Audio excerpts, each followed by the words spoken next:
Duty নিয়ে যদি আমরা কথা বলি, একদম মানে একদম স্ক্র্যাচ থেকে যারা নতুন আছে তাদেরকে মাথায় রেখেই বলছি, হ্যাঁ। তো ফান্ডামেন্টাল ডিউটি অর্থ কি? ফান্ডামেন্টাল ডিউটি মানে সিম্পল ব্যাপার, আমাদের ডিউটি কি আছে, মানে আমাদের ডিউটি মেনটেন করতে হবে।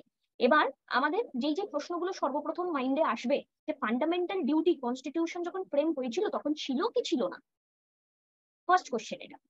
তো ফান্ডামেন্টাল ডিউটি আমাদের কনস্টিটিউশন যখন ফ্রেম হয় তখন ছিল না, এটা গেল প্রথম প্রশ্ন, একদম মাইন্ডের মধ্যে নিয়ে নাও। তাহলে একই রকম ভাবে মানে আমাদের মধ্যে এইটাই তো খুবই কনফিউশনের জায়গা, fundamental duty, fundamental right and DPSP, কোনটা ছিল কোনটা ছিল না। ঠিক আছে, তো ফান্ডামেন্টাল ডিউটি ছিল না, ফান্ডামেন্টাল রাইট ছিল, হ্যাঁ।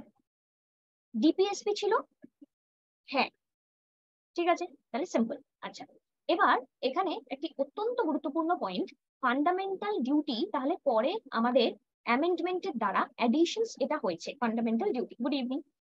এবার ফান্ডামেন্টাল রাইট এবং ডিপিএসপি এই দুজন তাহলে কোন কোন পার্টে আছে? এটা আছে পার্ট 3, এটা আছে আমার পার্ট 4, আর এটা আছে আমার তাহলে পার্ট 4A। যারা প্রিভিয়াস ইয়ার কোশ্চেন পেপার দেখেছে তারা জানবে যে এগুলো থেকে র্যান্ডম কোশ্চেন আসে, মানে র্যান্ডম। ঠিক আছে, এগুলো মানে ভুল করার কোনো প্রশ্নই হওয়া উচিতই না। ঠিক আছে, আচ্ছা বেশ।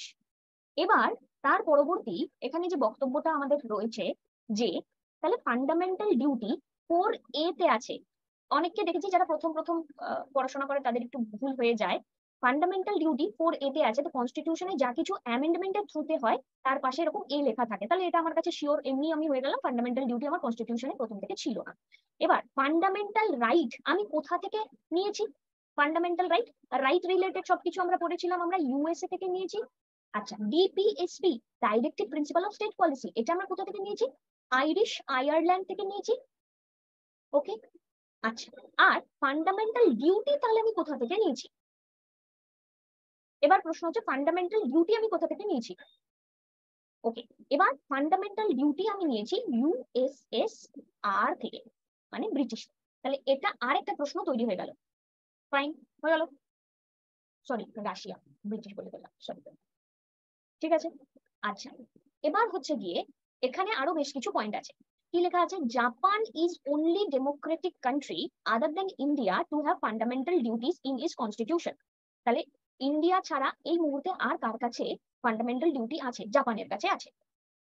হলো, এটা আমাদের লেখাই রয়েছে ফান্ডামেন্টাল ডিউটি বড় ফ্রম ইউএসএসআর। আচ্ছা, এবার কোন কমিটির রেকমেন্ডেশনস এর থ্রু দিয়ে ফান্ডামেন্টাল ডিউটি আমরা পেয়ে থাকি। আচ্ছা, জাপান নিয়ে যখন কথা হলো তাহলে আরো একটা জিনিস একটু যদি আমরা রিভাইজ করে নিই তাহলে আমরা জানবো যে আমাদের এখানে due process of law and procedure established by law, এই দুটো কথা আছে।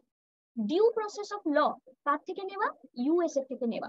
ঠিক আছে, আর প্রসিডিওর এস্টাবলিশড বাই ল এটা নেওয়া কোথা থেকে? জাপান থেকে। ডান, ডান, আমরা জানি। আচ্ছা, আর যারা জানি না তারা নোট করবো, মুখস্থ করবো, কন্টিনিউয়াস মুখস্থ করবো। আচ্ছা, only 8 fundamental duties were based on the Swaran Singh Committee recommendation, while the 42nd Constitutional Amendment Act added 10 fundamental duties in the Constitution. It means মানে খুব খুব খুব গুরুত্বপূর্ণ পয়েন্ট, আমরা জানি fundamental duty as a total কটা আছে? 11টা আছে। স্বরান সিং কমিটি, এবং আমাদের মাথায় কোথাও একটা পয়েন্ট আছে, আমি আসছি যদিও বা, যে 86তম অ্যামেন্ডমেন্টে একখানা জুড়ে ছিল। ইট মিনস তাহলে স্বরণ সিং কমিটি 10টা করেছিল না। ঠিক আছে, স্বরান সিং কমিটি রেকমেন্ড করেছিল 8টা না, স্বরান সিং কমিটি রেকমেন্ড করেছিল 8টা, 8। ঠিক আছে, কিন্তু 42nd স্বরান সিং কমিটির রেকমেন্ডেশনস এর থ্রু দিয়ে 42nd অ্যামেন্ডমেন্ট অ্যাক্টে ফান্ডামেন্টাল ডিউটিজ আর অ্যাডেড। তো স্বরান সিং কমিটি রেকমেন্ড করেছিল 8খানা, বাট 42nd অ্যামেন্ডমেন্টে আমরা অ্যাড করেছি 10টা। ছোট্ট একটা ইনফরমেশন। ঠিক আছে, বেশ। 1998 এ অটল বিহারী বাজপেয়ী গভর্নমেন্ট এখানে অ্যাপয়েন্ট করে justice J S. Verma committee to organise the idea to teach the fundamental duties to the citizens of India. Now অনেক সময় এরকম হয় যে নিচের কোন কমিটি কিসের সাথে কানেক্টেড, ইনফ্যাক্ট আমি তোমাদেরকে পিডিএফ দিয়েও ছিলাম। তাহলে justice J S. Verma committee during the time of Atal Bihari Vajpayee তারা এখানে কি করেছেন? ফান্ডামেন্টাল ডিউটির আইডিয়াকে লোককে বলেছেন। ইনফ্যাক্ট আমাদের এখানে যে কটা ফান্ডামেন্টাল ডিউটিস আছে স্টিল এখনো পর্যন্ত আমরা যদি খেয়াল করে দেখি, ইচ এন্ড এভরি ফান্ডামেন্টাল ডিউটিকে আমাদেরকে লোককে বোঝাতে হয়।